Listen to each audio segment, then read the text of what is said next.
யாரையோ ஒருத்தரை திருப்திப்படுத்துறதுக்காக அந்த காற்பந்தியத்தை இந்த உதயநிதி ஸ்டாலின் நடத்தினாரு அப்படின்ற ஒரு கருத்து இருக்கிறது. நம்ம என்ன ஆண்ட கட்சியோ இல்ல ஆளும் கட்சியோ இல்ல லஞ்ச ஊழல் வாங்கின கட்சியோ இல்ல மக்களை ஏமாற்றி பிழைச்ச கட்சியோ இல்ல கட்ட பஞ்சாயத்து பண்ணி கடற்கரைக்கு நோட்டுக்கு தேர்தல் கொடுத்து பஸ்ஸில் செய்த கட்சி கிடையாது.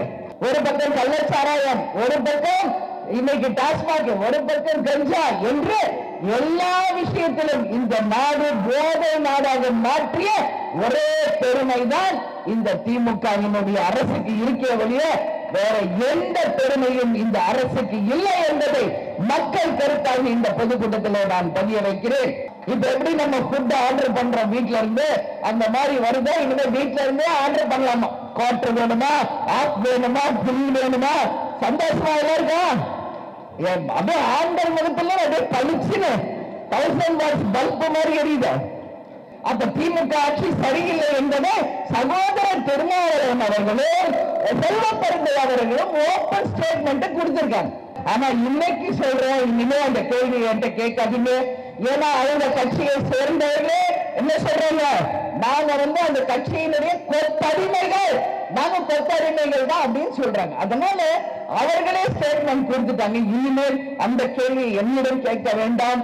அறவேற்காட்டு ஒருத்தர் சொல்லியிருக்காரு, என்ன தெரியுமா சொல்லியிருக்காரு, சினிமாவே இன்னைக்கு விஜய் அரசியல் கட்சிக்கு வராரு, அதை பத்தி இந்த கருத்து என்ன கேட்டா, விஜயை பத்தி நீ பேசு, உனக்கு கேப்டனை பத்தி பேச என்ன தகுதி இருக்கிறது என்பதை இந்த நேரத்தில் நான் கேட்கிறேன். மற்ற தலைவர்களோட கம்பேர் பண்ணி எல்லாருமே எம்ஜிஆர் ஆயிட முடியாது இன்னைக்கு சொல்லி யார் யாரையும் கம்பேர் பண்ணி நம்ம கேப்டனையும் அறவேற்காடு பேசுது. 20ஆம் ஆண்டு துவக்க விழா தேமுதிக சார்பாக சென்னையில் மட்டுமல்ல தமிழகம் முழுவதும் அனைத்து மாவட்டங்களிலும் மிகவும் சீரோடும் சிறப்பாகவும் கொண்டாடப்பட்டு வருகிறது. இந்த 20வது ஆண்டு விழாவை எப்படி நம்ம கொண்டாடணும்? ஏன்னா நம்ம தலைவர் இல்லாத ஒரு ஆண்டு. நம்ம இதுவரைக்கும் தொடர்ந்து அத்தனை விழாக்கள் தேமுதிக சார்பாக நடத்தும் பொழுது நமது தலைவர் அவர்கள் நம்ம கூடயே இருந்து நம்மளை வழி நடத்தினார். நம்ம தலைவர் இல்லாமல் ஒரு 20வது ஆண்டு அப்படிங்கிறது நமக்கு எல்லாருக்கும் ஒரு மிகப்பெரிய ஒரு வலியை கொடுத்திருக்கிறது. ஆனாலும் ஒரே ஒரு விஷயம் மட்டும்தான் இன்னைக்கு நம்ம அத்தனை பேரையும் தைரியத்தோடையும் உற்சாகத்தோடையும் நம்மளை வழி நடத்துது. அது என்ன? நம்ம தலைவர் மனிதரா பிறந்து புனிதரா வாழ்ந்து இன்னைக்கு தெய்வமாக இருந்து நம்ம அத்தனை பேரையும் வழி நடத்தி கொண்டிருக்கிறார். அதில் எந்த மாற்று கருத்துமே கிடையாது. அந்த ஒரு நம்பிக்கையில இன்னைக்கு லட்சக்கணக்கான தொண்டர்கள் தலைவர் நம்ம கூடவே இருக்கார், தெய்வமாக நம்மளை வழி நடத்துகிறார் என்ற நம்பிக்கையோடு நாம பயணித்துக் கொண்டிருக்கிறோம். அந்த வகையிலே தான் இந்த 20வது நூற்றாண்டு, இந்த தேமுதிக 20வது ஆண்டு கொஞ்சம் நம்ம பிளாஷ்பேக் பார்க்கணும். கொஞ்சம் இல்லை நஞ்சம் இல்லை. இந்த வரலாறு தலைவர் அவர்கள் 1978 சித்திரை விலகி காலடி வைத்ததில்லை இருந்து ரசிகர் மன்றமாக உருவாகி பின்பு நற்பணி இயக்கமாக மாறி அத்தனை பேர் விருப்பத்திற்காக 2000 கொடி அறிமுகப்படுத்தி உங்கள் அத்தனை பேர் விருப்பத்திற்காக 2005 தேசிய முற்போக்கு திராவிட கழகம் என்கின்ற ஒரு மாபெரும் இயக்கத்தை மதுரையில் இதுவரைக்கும் காணாத லட்சக்கணக்கான தொண்டர்களையும் மக்களையும் திரட்டி இதே செப்டம்பர் 14 அன்று நம்ம தலைவர் ஒரு சரித்திர சாதனையை படைச்சார். அது மட்டும் இல்லை, ஆரம்பிச்ச கொஞ்ச நாள்லயே 2011 எதிர்கட்சி தலைவராக சரித்திரம் படைத்தவர் நமது தலைவர் அவர்கள். இந்த சரித்திரத்திற்கு யார் பின்பலம் அப்படின்னு நம்ம கண்டிப்பா இந்த நேரத்தோட யோசிக்கணும். மக்களுக்கு தீபாவளி வரலாம், பொங்கல் வரலாம், ஆனா தேமுதிகவினுடைய திருநாள், வெற்றி நாள், சந்தோஷமான நாள் இந்த நாள் தான் நமக்கெல்லாம். ஆனா நம்ம தலைவர் இல்லை அப்படின்ற வருத்தம் நமக்குள்ள இருக்கு. அதனால இந்த நாளில் நீங்கள் செய்த தியாகங்களை, நீங்கள் செய்த உழைப்பை நிச்சயமாக நாம நினைவு கூற கடமைப்பட்டோம். சகோதர அண்ணன், என் அண்ணன் தான் சொல்றேன், ராமு வசந்தன் அவர்கள் ரசிகர் மன்றமாக இந்த ரசிகர் மன்றங்களை உருவாக்கி ராணுவ கட்டுப்பாட்டுக்கு இணையாக அன்றைய காலத்தில் இருந்த மன்றங்களை உருவாக்கி தமிழகம் முழுவதும் ரசிகர் மன்றத்தை கொண்டு வந்து அதை நிர்வகித்து பின்னாளில் உங்கள் விருப்பத்திற்காக கட்சியாக மாறும் பொழுது அதை அப்படியே கட்சியாக நாம மாற்றிய வரலாறு எல்லாருக்கும் தெரியும். எனவே இந்த நாளில் சகோதரர் என் அண்ணன் ராமேஸ்வரன் அவர்களையும் இப்ராஹிம் ராவுத்தர் அவர்களையும் கேப்டனுடைய நண்பர்களையும் அவருடைய உடலிருந்து அவர் வளர்ச்சிக்கு உழைத்த அத்தனை பேரையும் இந்த நேரத்தில் நான் நினைவு கூற கடமைப்பட்டிருக்கிறேன்.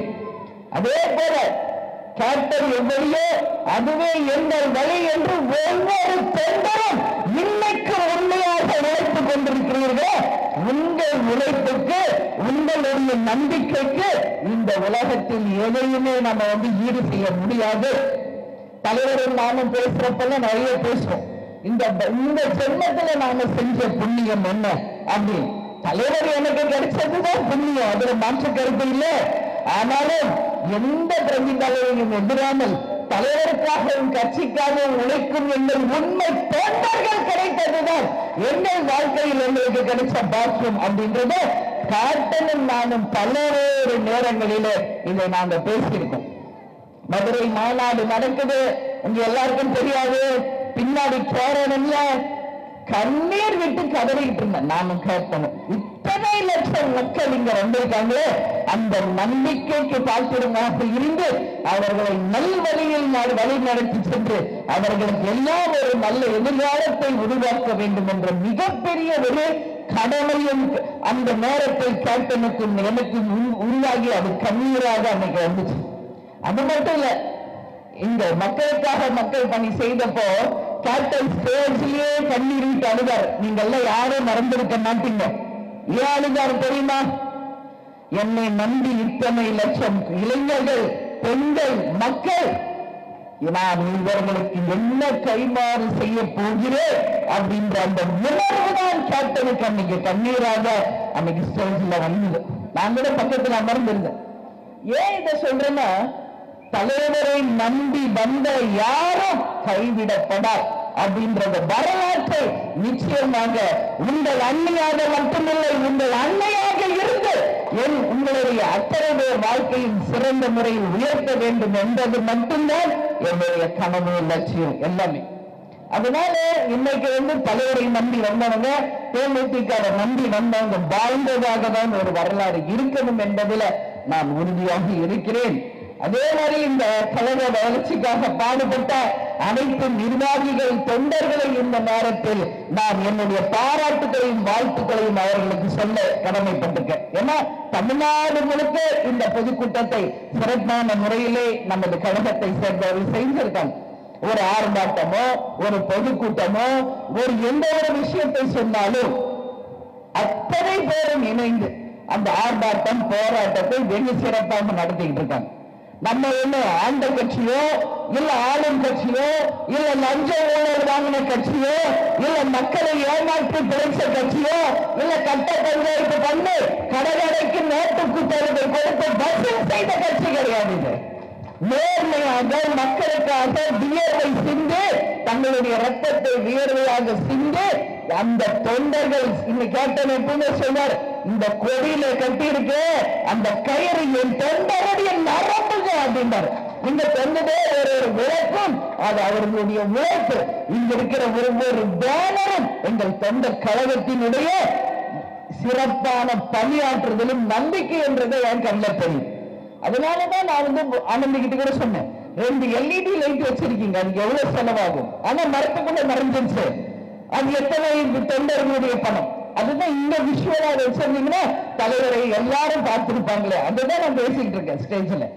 அதனால உங்கள் உழைப்பு என்பது சாதாரணம் கிடையாது.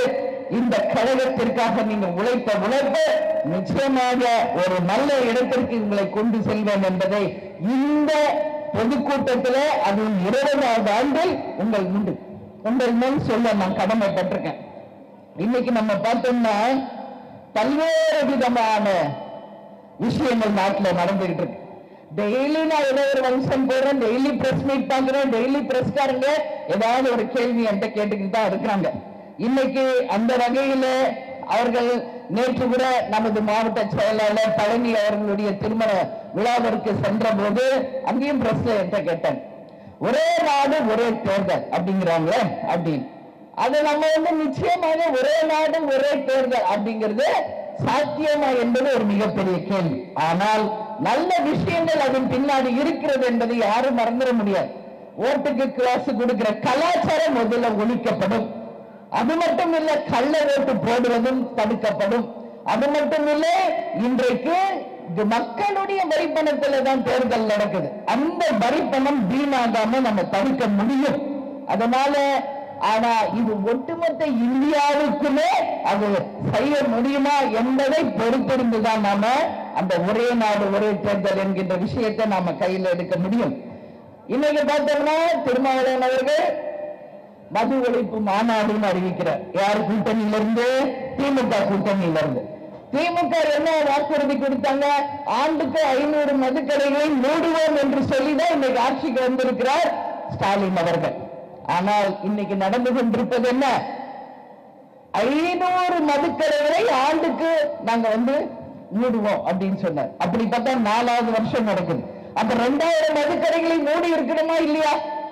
ஆனா ஒரு கடையும் கூட மூடல. அதுக்கு பதில் பிரைவேட்டாக இன்னைக்கு பார்களை அனுமதி செய்து 500 கடைகளை மூட வேண்டிய இடத்துல 800 மதுக்கடைகளை திறந்து இன்னைக்கு லட்சக்கணக்கான ரூபாயை திமுகவினர் சம்பாதிக்க வச்சிருக்காங்க.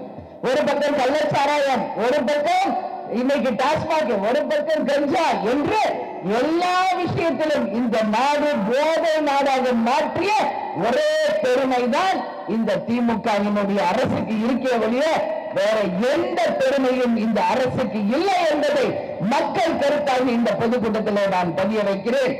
அது மட்டும் கிடையாது, இன்னைக்கு பிரைவேட் பார்ஸ் சொல்லி மதுக்கடைகளை திறந்து இன்னைக்கு ஏராளமான தவறுகள் நடந்து கொண்டிருக்கிறது.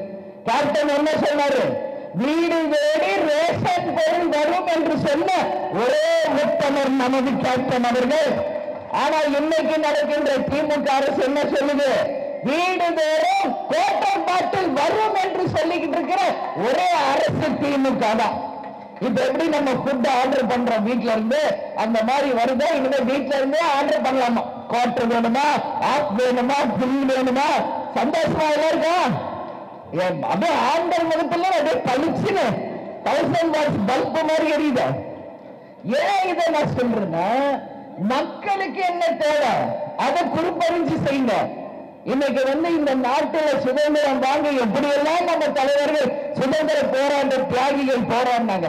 அன்னைக்கு வெள்ளையனே வெளியேறு வெளியேறு என்று சொல்லி இந்த கொள்ளையர்கள் கையில இந்த ஆட்சியை கொடுத்ததுதான் அவர்கள் செய்த மிகப்பெரிய ஒரு சாதனையா எனக்கு வேதனையானே சொல்ல தெரியல.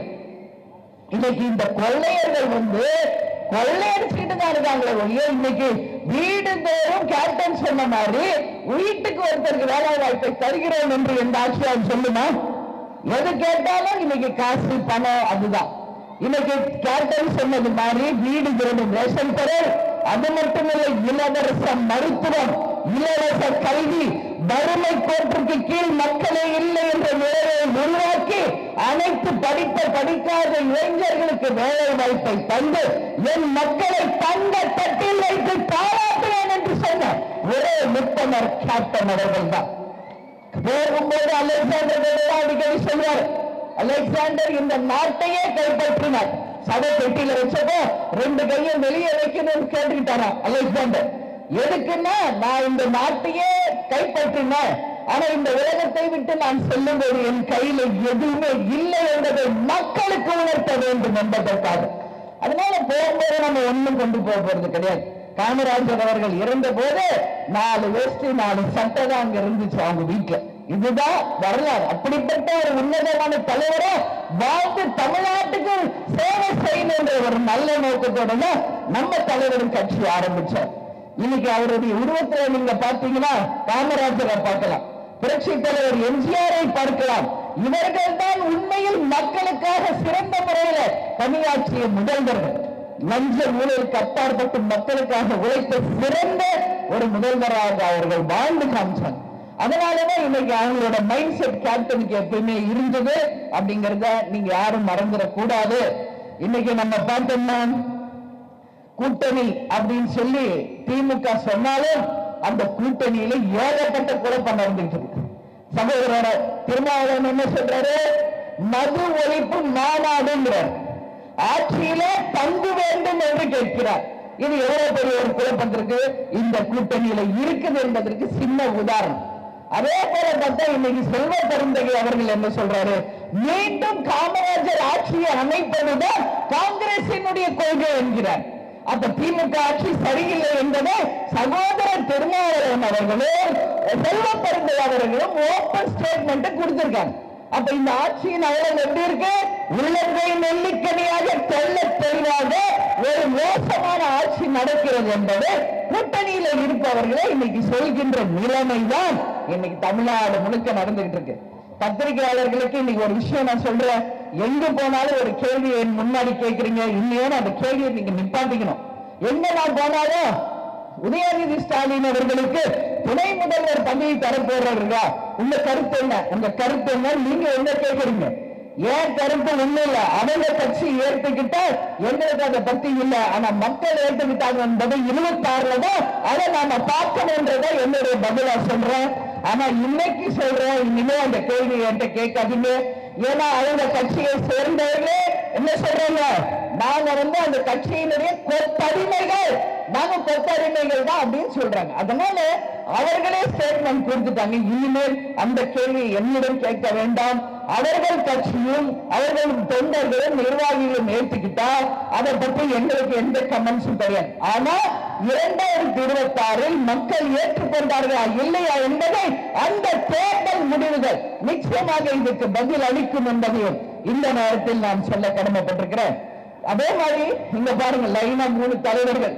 அதைத்தான் நான் வந்தவனே பார்த்தேன். அண்ணா, பெரியார், கலைஞர் 3 பேரும் இங்க இருக்காங்க. அவங்க 3 பேர் ஆசீர்வாதத்தோடு ஸ்டேஜ்ல நான் உட்கார்ந்த உடனே நேர அண்ணன் வந்தாங்க. அண்ணன் ஊர்வலம் வந்துச்சு.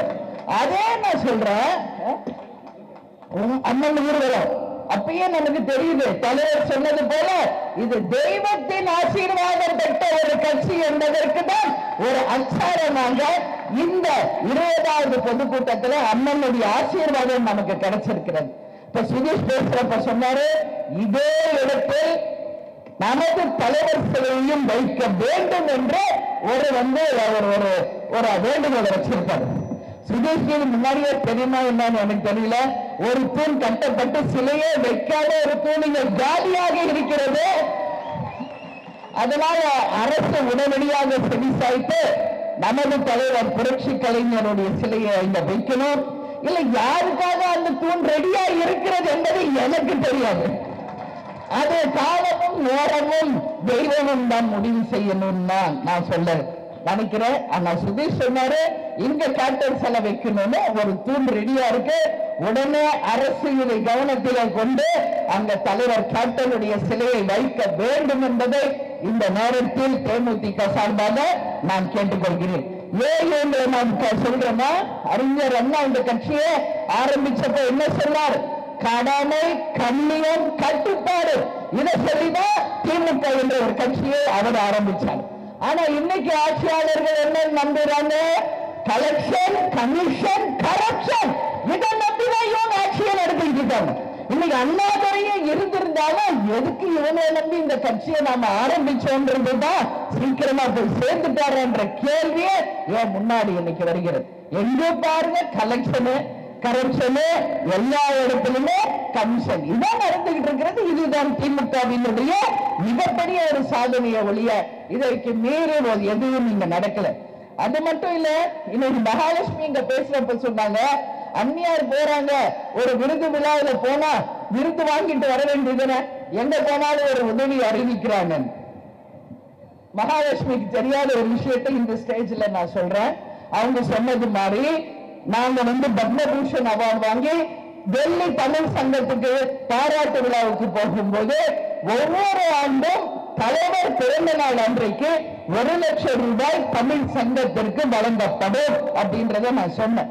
இந்த முறை கேப்டன் கருணாநிதிக்கு 1 லட்சம் ரூபாய் கொடுத்து மொத்தம் 30 மாணவர்களுக்கு அந்த கல்வி தொகையாக அந்த மாணவர்கள் பலன் பெற்றிருக்காங்க. இது ஒரு வருஷம் கிடையாது, இனி ஆண்டுதோறும் தலைவருடைய பிறந்த நாள் அன்னைக்கு தொடரும். அது மட்டும் இல்லை, ஜி டிவியுடைய தொலைக்காட்சியில நான் உட்கார்ந்து இருக்கிறப்போ ஒரு மலைவாழ் மனிதர், அவர் காலில் செருப்பு கூட போடாம நம்ம ட்ரைபல்ஸ் மலைவாழ் மக்களுக்காக அத்தனை உதவிகளை அவர் செய்தார், மிஸ்டர் அப்புசாமி. அப்போ அந்த மலைவாழ் மக்கள் எல்லாம் ஒரு வேண்டுகோள் வச்சாங்க, அவருக்கு நீங்க ஒரு 2 வீலர் யாராவது இந்த அரங்கத்தில் இருப்பவர்கள் கொடுத்து உதவி செய்ய வேண்டும் அப்படின்னு அவங்க ஒரு வேண்டுகோள் வச்சாங்க. ஆனா யாரும் வாய்ப்பு எடுக்கல. ஆனா நான் யாரால் வழி நடத்தப்பட்டவர்கள் புரட்சி கலைஞர் கேப்டன் அவர்களால் வழி நடத்த அந்த நிகழ்ச்சி அங்கு நடக்கும்போது என் மன ஓட்டம் நிச்சயமாக தலைவர் எனக்கு சொல்லிக் கொடுத்தது போல அவருக்கு நம்ம கட்சி சார்பாக உதவி செய்ய வேண்டும் என்ற முடிவை அந்த நொடியிலே எடுத்து நம்ம தலைவருடைய பிறந்த நாள் அன்னைக்கு நம்ம கோவிலுக்கு அழைத்து அவருக்கு அந்த டிவியில கொடுத்தோம். இப்போ நான் துபாய் போயிட்டு வந்தேன் ஒரு 3 நாளைக்கு முன்னாடி, உங்களுக்கு தெரியும் எதற்காக போயிட்டு வந்தேன். சைனா விருது தலைவருக்காக சவுத் இந்தியா முழுக்க ஒரு ட்ரிபியூட் டு கேப்டன் அப்படின்னு is the gods of the god of man அப்படின்னு சொல்லி கொடுத்தாங்க. யூசுவலா ஆந்திராக்கு ஒண்ணு, கேரளாக்கு ஒண்ணு, கர்நாடகாக்கு ஒண்ணு, தமிழ்நாடுக்கு ஒண்ணு இப்படிதான் கொடுப்பாங்க. அதான் சைனா. ஆனா அந்த பெருமை நமது தலைவருக்கு மட்டும்தான். ஒட்டுமொத்த சவுத்துக்குமே சேர்ந்து ஒரு சிறந்த மனிதர், ஒரு புனிதர், அவர் மனித நேயம் மிக்கவர் என்று கடவுளுக்கு இணையானவர் அப்படின்னு சொல்லி அந்த ட்ரிபியூட்டை நம்ம தலைவருக்கு கொடுத்தாங்க. அது மறுநாள் நம்ம கட்சி அந்த துபாயில இருக்கிறது. மிஸ்டர் கமால் மற்றும் நிறைய நிர்வாகிகள் எப்படி நீங்கெல்லாம் இங்க இருக்கீங்களோ இதே மாதிரி அன்னைக்கு மகளிர் அணி சகோதரிகள் மஞ்சள் சாரை கட்டி நம்ம கட்சியினர் வேசி கட்டு அத்தனை பேரும் ஒரு நெக்ஸ்ட் 16th அந்த ஒரு விழா நடந்துச்சு. அப்போ நாம கேட்கிறேன், இயன்றதை செய்வோம் இல்லாததற்கு என்று சொல்லிதானே நம்ம தலைவர் நம்முடைய நடத்திருக்காரு. இந்த துபாய் வாழ் மக்களுக்கு என்ன உதவி வேணும் என்றாலும் சொல்லுங்கள், தேமுதிக சார்பாக செய்ய தயாராக இருக்கிறேன் என்று நான் சொன்னேன். ஆனால் அங்கு இருப்பவர்கள் என்ன தெரியுமா சொன்னாங்க, எல்லாருமே இந்த வசதியா இருக்காங்க, உதவி பெறக்கூடிய நிலையில் ஒருத்தர் கூட இல்ல அண்ணி அப்படின்னு சொல்லும் பொழுது உண்மையிலேயே சொல்ற அந்த செகண்ட் நம்ம தமிழ்நாடு எண்ணிக்கை அது மாதிரி மாறும் அப்படின்ற சிந்தனை தான் என் மனசுல அன்னைக்கு ஓடிச்சு.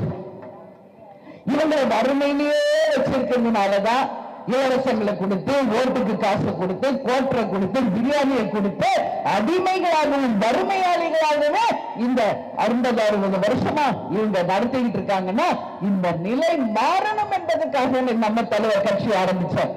அதனால மக்களே இந்த கட்சி யாருக்காக? கேப்டன் இன்னைக்கு தெய்வம் வேணும், இன்னைக்கு டெய்லி கோயிலுக்கு வரீங்க, தமிழகம் முழுவதும் இல்ல, இன்னைக்கு டெய்லி நம்ம கேப்டன் கோயிலுக்கு இலங்கை, அதே மாதிரி துபாய், சிங்கப்பூர், மலேசியா, அது மட்டும் இல்லை லண்டன், சுவிட்சர்லாந்து எல்லா நாடுகளிலும் இருந்து இன்னைக்கு கேப்டனுக்கு அஞ்சலி செலுத்திட்டு இருக்காங்க என்ற இது சாதாரணமான சரித்திரம் கிடையாது. நம்ம தலைவர் கொடுத்த அன்பு இன்னைக்கு பல மடங்கு கேப்டன் கோயிலுக்கு மக்கள் இன்னைக்கு அஞ்சலி செலுத்திட்டு இருக்காங்க. கேப்டனுடைய வரலாறு தெரியாத ஒரு அறவேற்காட்டு ஒருத்தர் சொல்லியிருக்காரு. என்ன தெரியுமா சொல்லியிருக்காரு? சினிமாவே இன்னைக்கு விஜய் அரசியல் கட்சிக்கு வராரு, அது பத்தி இந்த கருத்து என்ன கேட்டா, விஜயை பத்தி நீ பேசு, உனக்கு கேப்டனை பத்தி பேச என்ன தகுதி இருக்கிறது என்பதை இந்த நேரத்தில் நான் கேட்கிறேன். மற்ற தலைவர்களோட கம்பேர் பண்ணி எல்லாருமே எம்ஜிஆர் ஆயிட முடியாது இன்னைக்கு சொல்லி யார் யாரையும் கம்பேர் பண்ணி நம்ம கேப்டனையும் அறவேற்காடு பேசுது. ஒரே ஒரு விஷயம் நான் யார் பேர் சொல்ல விரும்பல, அது யாரும் நீங்களே தெரிஞ்சுக்கங்க. அவருக்கு நான் சொல்றது, இன்னைக்கு தமிழ்நாட்டில் கேப்டன் மாதிரி எந்த கட்சியிலும் இருந்து பிரிந்து வராமல் சுயமாக மக்களையும் தொண்டர்களையும் தெய்வத்தையும் நம்பி ஆரம்பிக்கப்பட்ட கட்சி இது. அந்த தைரியம் பிராணி இன்னைக்கு இந்த அறவேற்காடுக்கு இருக்கான்னு நான் கேட்கிறேன். இன்னைக்கு இந்த அப்பாவுடைய லெகசில இன்னைக்கு திமிரா பேசிட்டு சுத்திட்டு இருக்காங்க பல பேர். இன்னைக்கு வாங்க உங்க கட்சிய இன்னைக்கு சுயமா ஆரம்பிச்சு அந்த கட்சியில நீ வளர்த்து நீ ஒரு பதவியை வாங்க, அன்னைக்கு உனக்கு அந்த பாராட்டு கிடைக்கும். எதுவுமே கிடையாது. யாரோ ஆரம்பிச்ச கட்சி, யாரோ அப்பா இன்னைக்கு மினிஸ்டரா இருந்து அதுல குளிர் காஞ்சுக்கிட்டு இன்னைக்கு கேப்டனை பத்தி பேசுறீங்கன்னா அவர் கால் ஜோசுக்கு கூட சமம் கிடையாது இங்க இருக்கிற யாருமே என்பதை இந்த நேரத்தில் நான் வன்மையாக கண்டிக்கிறேன். இன்னைக்கு சினிமா நடிகர்கள் எத்தனையோ பேர் வந்து கட்சியை ஆரம்பிச்சாங்க அப்படின்னு சொல்லி பல பேரை காமிச்சாங்க. ஆனா எந்த சினிமா நடிகர் கட்சி ஆரம்பிச்சு கொஞ்ச வருஷத்திலேயே ஒரே வருஷத்துல 8 புள்ளியும், அடுத்த 4 வருஷத்துல 9 புள்ளியும், அடுத்த 2011 எதிர்கட்சி தலைவரான வரலாற்றை உருவாக்கியவர் கேப்டன் அவர்கள். அதற்கு பிறகு நடந்த துரோகங்கள் தான் கட்சியை வீழ்த்தினதை வெளியே கேப்டனை மக்கள் என்னைக்குமே புறந்தள்ளவில்லை. கேப்டனை மக்கள் என்னைக்குமே தெய்வமாக போட்டியிட்டார்கள். துரோகம் தான் நம்ம கட்சியை வீழ்த்தினது. ஆனா ஒரு விஷயம் இன்னைக்கு நான் சொல்லியே ஆகணும். கேப்டனை நம்பி வந்து கேப்டனுக்கு துரோகம் செஞ்ச யாருக்கும் இன்னைக்கு வரலாறு இல்லாம எல்லாம் பாண்டாவை வட வாங்கி கொடுத்து ஓட்ட வைக்கிறாங்க எல்லாம். அதான் இன்னைக்கு அவங்க வரலாறு. ஆனா ஒரு விஷயம், இன்னைக்கு கட்சி சுத்தமாயிடுச்சு. யாரெல்லாம் துரோகிகள், யாரெல்லாம் இன்னைக்கு காசுக்கும் பணத்துக்கும் பதவிக்கு ஆசைப்பட்டாங்க அவங்க எல்லாரும் நம்மளை விட்டு போய் ஜனக்காலத்தில் வடிகட்டிய சொக்க தண்டங்களாக எங்கள் தொண்டர்களும் மகளிரணியும் நீங்க இருக்கீங்க. இது போதும், இது போதும். விவேகானந்தர் சொன்னார், ஒரு ஊருக்கு 10 இளைஞர்கள் இருந்தா போதும் நாட்டை திருத்தும். சுத்தமான உண்மையான கேப்டன் மீது விசுவாசம் இருக்கின்ற இந்த தொண்டர்கள் போதும். நிச்சயம் வரலாற்றை நாம் அனைவரும் கூடி நம்ம மாற்றி காட்டுவோம் என்ற உறுதியை இந்த நேரத்தில் நாம் ஏற்றுக்கொள்ள நிச்சயமாக கடமைப்பட்டிருக்கிறோம் என்றதை சொல்றேன். அது மட்டும் இல்ல, இன்னைக்கு தமிழ்நாட்டில் எல்லா துறையும் நீங்க எடுத்துக்கங்க. மின்சாரத்துறை, போக்குவரத்து துறை, மாற்றுத்திறனாளிகள், அது மட்டும் இல்லாமல் செவிலியர்கள், டாக்டர்கள், மக்கள் நல பணியாளர்கள், எல்லா துறையிலும் இன்னைக்கு ஆர்ப்பாட்டம் போராட்டம் தான் நடந்துகிட்டு இருக்கு. இதையெல்லாம் நம்ம கேட்டா நம்ம ஸ்டாலின் அவர்கள் என்ன சொல்வாரு, நாங்க கொடுத்த வாக்குறுதியில எல்லா வாக்குறுதியும் நிறைவேற்றிவிட்டோம் சொல்றாரு. ஸ்டாலின் அவர்களே, நீங்கள் மனக்கோட்டை கட்டிட்டு இருக்கீங்க. நிச்சயமாக மக்கள் இந்த பொய்யான வாக்குறுதிகளை கொடுத்து மக்களை ஏமாற்றிய திமுக மீது கடும் கோபத்தில் இருக்காங்க. இன்னும் இருக்கின்ற 1.5 வருஷம் அவங்க சொன்ன வாக்குறுதிகளை அட்லீஸ்ட் மக்களுக்காக நிறைவேற்றுங்க சொல்லி நான் கேட்டுக்கிறேன். இன்னைக்கு ஒரு காற்பந்தயம் வச்சாங்க. யாருக்காக வச்சாங்க? பல விஷயம் அது பின்னாடி பேசுறாங்க. யாரையோ ஒருத்தரை திருப்தி படுத்துறதுக்காக அந்த காற்பந்தயத்தை இந்த உதயநிதி ஸ்டாலின் நடத்தினாரு அப்படின்ற ஒரு கருத்து இருக்கிறது. 4000 கோடி செலவுன்றாங்க. இதே சிட்டியில தான் நம்மளும் வாழ்றோம். ஏதாவது ஒரு சாலை, ஏதாவது ஒரு ரோடு இங்க நல்லா இருக்கா? கை தூக்குங்க பார்ப்போம். ஒரே ஒரு ரோடு எதுவுமே இல்லை. இன்னைக்கு முதலமைச்சர் அவர்களும் அமைச்சர் அவர்கள் இருக்கின்ற சாலைகள் தான் நல்லா இருக்கு. இன்னைக்கு இதே சாலை கிராமம், இன்னைக்கு சிட்டியில அத்தனை ரோடுகளும் பத்திரிகை நண்பர்கள் இன்னைக்கு 2 வீலர்ல போய் உங்களுக்கு தெரியும், குண்டும் குழியும் அடிச்சு ஸ்பைனல் கார்டு போய் எந்த பள்ளத்துல யார் விழுவாங்க யார் எழுவாங்கன்னு தெரியாத அளவு ஒரு மோசமான ஒரு சாலை அமைப்பு. கேட்டா சிங்கப்பூருக்கு இணையான சிட்டியை நாங்கள் உருவாக்குவோம், சிங்கார சென்னையை உருவாக்குவோம் என்று வீர வசனம் பேசிய இந்த திமுகவினர் இந்த 3.5 ஆண்டு காலம் என்ன செய்தார்கள் என்பதை மக்கள் கேள்வியாக நான் கேட்டுகிறேன். இன்னைக்கு அந்த கார் பந்தயம் வைக்கல யாரு கேட்டா? 4000 கோடி யாருடைய காசு? மக்களுடைய வரிப்பணம். அந்த மக்கள் வரிப்பணத்தை உங்க சுயலாபத்திற்காக, உங்களுக்கு பிடிச்சவங்களை திருப்திப்படுத்துறதுக்காக நடத்துறீங்கன்னா இதை விட ஒரு கேவலமான ஒரு அரசு இங்க எங்கேயாவது இருக்குமா என்று மக்கள் கேள்வியாக இதை நான் கேட்கிறேன். அது மட்டும் தெரியாது, இன்னைக்கு கடமை கண்ணியம் கட்டுப்பாடுன்னு சொன்னாரு அண்ணா. இன்னைக்கு என்ன பண்றாங்க? இன்னைக்கு திமுக அதே காலையே நானும் சொல்றேன், கச்சத்தீவை விட்டு கொடுத்துட்டாங்க, காவேரியே விட்டு கொடுத்துட்டாங்க, கள்ளச்சாராயத்தை தமிழ்நாடு முழுக்க ஓபன் பண்ணிட்டாங்க. இன்னைக்கு ஜட்ஜி சொல்றார், கருணை தொகையை உடனடியாக தர வேண்டும் என்று ஒரு தீர்ப்பு அளித்திருக்கார். அந்த நீதிபதிக்கு தேமுதிக சார்பாக நம்மளுடைய வணக்கங்களை நாம தெரிவிச்சுக்கிறோம். அதனால கடமை கண்ணியம் கட்டுப்பாடை விட்டுட்டு இன்னைக்கு கள்ளச்சாராயத்தையும் காவேரியையும் கச்சத்தீவையும் விட்டு கொடுத்ததுதான் இந்த திமுகவினுடைய பெருமையை ஒழிய வேற இங்க சொல்வதற்கு வேறு எதுவுமே இல்லை. அதே மாதிரி இப்ப நான் என் உரையை முடிப்பதற்கு முன்னாடி ஒரு சின்ன கதை சொல்றேன், புரிஞ்சுக்கங்க. இன்னைக்கு தலைவர் இருந்த போது கழுகு உருவத்துல கேப்டன் கூடயே வந்தாரு.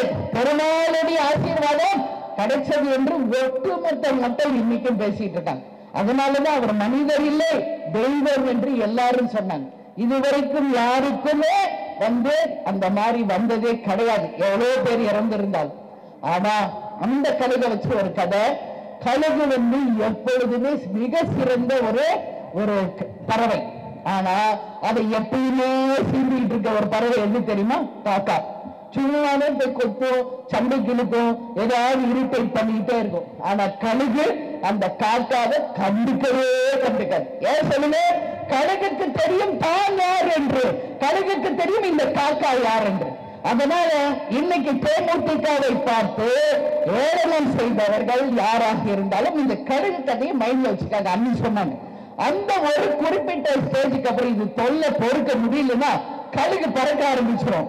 ஒரு ஸ்டேஜுக்கு மேல பறக்கும் பறக்கும் பறக்கும், வானுயர கழுகு பறக்கும். காக்காவால ஒரு ஸ்டேஜுக்கு அப்புறம் பறக்கவே முடியாது, ஆக்சிஜன் லெவல் இருக்காது, கீழே வந்துடும். அப்போ கழுகுதான், காக்கா தான். அதனால இன்னைக்கு தேமுதிகவை பற்றி ஏளனம் பேசுபவர்கள் புறம் தள்ளுங்கள். நீங்கள் அத்தனை பேருமே கழுகாக இருந்து இந்த காக்கைகளை புறம் தள்ளி நம்முடைய எண்ணம் செயல் போல் எல்லாம் ஒன்றே ஒன்று 2026 வெற்றி பெறுவது என்பதை உறுதியாக மனதில் கொண்டு வீறு நடை போடுவோம். கேப்டன் மறையல, இன்னைக்கு லட்சக்கணக்கான கேப்டன்களை கேப்டன் உருவாக்கிட்டு தான் போயிட்டார். இன்னைக்கு கட்சி வேஷ்டி கட்டின நீங்க எல்லாருமே கேப்டன் தான். இன்னைக்கு எல்லா சாரி கட்டின நீங்க எல்லாமே லேடி கேப்டன். அதனால சொல்றேன், கேப்டன் எங்கும் போல கேப்டன் உருவில் இன்னைக்கு நீங்க எல்லாரும் இருக்கீங்க. தமிழ்நாடு முழுக்க நீங்க போய் கேளுங்க, வாங்க கேப்டன் வாங்க கேப்டன். பெண்களாக இருந்தாலும் ஆண்களாக இருந்தாலும் மக்கள் மரியாதையோட அழைக்கின்ற ஒரே கட்சி தேமுதிக. அதனால நம்ம தலைவர் இந்த ரூபத்தில் நம்ம கூட தான் இருக்கிறார். இந்த 20வது ஆண்டிலே நாம் அனைவரும் தலைவர் சொன்னது போல லஞ்ச ஊழலுக்கு அப்பாற்பட்ட ஒரு நேர்மையான ஆட்சியை அமைத்து அது மக்கள் ஆட்சியாக வர வேண்டும் என்பதை இந்த நாளில நாம் உறுதிமொழி ஏற்போம். அது மட்டும் இல்லை, இந்த பாருங்க எவ்வளவு இலவச பொருட்களை இன்னைக்கு மக்களுக்கு கொடுப்பதற்காக ஒரு 1000 பேருக்கு மேல கொடுக்க தயாராக இருக்கிறது. அதுல என்ன இருக்குன்றது கேட்டேன். தையல் மிஷின், அயன் பாக்ஸ், அரிசி, அப்புறம் குடங்கள், அது மட்டும் இல்லை ஆட்டோ சகோதரர்களுக்கு யூனிஃபார்ம் என்று பல்வேறு விதமான தையல் மிஷின் எல்லாமே இங்க வச்சிருக்காங்க. இது எல்லாமே தலைவர் நமக்கு காட்டிய வழி. அன்னைக்கு காமிச்சாரு நடிகரா இருந்த போது, இன்னைக்கு வரைக்கும் அதை நம்ம ஃபாலோ பண்ணிக்கிட்டோம். அதுதான் ஒரு பொதுக்கூட்டம், ஒரு எதுவா இருக்கட்டும், அட்லீஸ்ட் அங்க ஒரு 1000 பேர் பெனிஃபிட் ஆகணும். இதுதான் நம்ம தலைவர் நமக்கு சொல்லி கொடுத்தது. அதனால இன்னைக்கு இந்த தலைமை பெறும் பயனாளிகள் அனைவருக்குமே தேமுதிக சார்பாக வாழ்த்துக்களை தெரிவித்துக் கொண்டு, நம்ம தலைவர் எப்போதும் நமக்கு சொன்னது போல இயன்றதை செய்வோம், இல்லாதவர்க்கு தமிழன் என்று சொல்லடா, தலை நிமிர்ந்து நில்லடா, நமது முரசு 8 திக்கு வெற்றி முரசாக கொட்டும் என்பதை கூறி நாம் அனைவரும் இந்த நல்ல நாளில் உறுதிமொழி ஏற்போம் என்று கூறி உங்களிடமிருந்து விடைபெறுகிறேன். நன்றி, வணக்கம். இந்த வீடியோ உங்களுக்கு பிடிச்சிருந்தா ப்ளீஸ் லைக் அண்ட் ஷேர் பண்ணுங்க. மறக்காம எங்க சேனலை சப்ஸ்கிரைபும் பண்ணுங்க.